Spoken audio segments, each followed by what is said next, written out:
আসসালামু আলাইকুম। এই টাকা একটি বিশাল আজব জিনিস।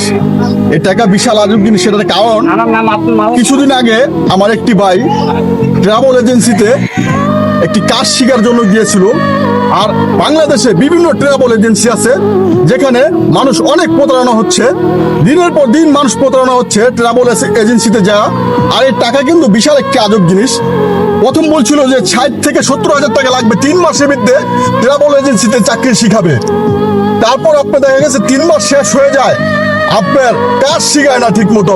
ট্রাভেল এজেন্সি এরকম একটা জায়গা যে আপনার 100-200 লোক কাজের জন্য নিয়ে যায়। তারা বলে কি যে ভিসা দিয়ে ডাইরেক্ট বিদেশ পাঠিয়ে দিবে, টাকা দিয়ে বিদেশ পাঠিয়ে দিবে ডাইরেক্ট। কিন্তু যেই টাকাটা ওনারা চায়, বলে যে না, আমাদের অল্প কিছু টাকা হলে আমরা আপনাদেরকে কাজ শিখে বিদেশ পাঠাবো, ট্রাভেল এজেন্সি বলে।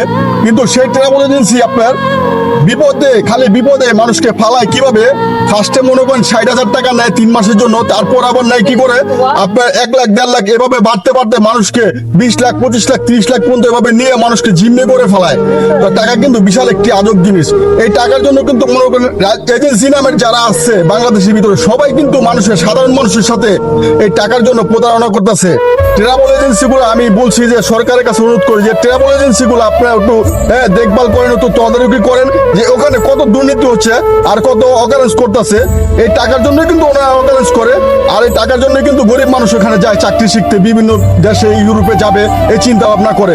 ভাই দয়া করে আপনারা কেউ ট্রাভেল এজেন্সিতে আপনারা যদি জানো, আপনারা এরকম কেউ ইয়া নিয়ে যাবেন, আপনারা যে না তুমি যদি এটার ড্রাইভার নাও তাহলে আমি যাব, এরকম কেউ ড্রাইভার নিতে চাইলে তারপর আপনার ট্রাভেল এজেন্সিতে যাবেন, না হলে কেউ ট্রাভেল এজেন্সিতে আপনারা যাবেন না। কারণ এই টাকার জন্য কিন্তু মানুষের সাথে অনেক প্রতারণা হয়। তো ভালো থাকবেন সবাই, আল্লাহ হাফেজ।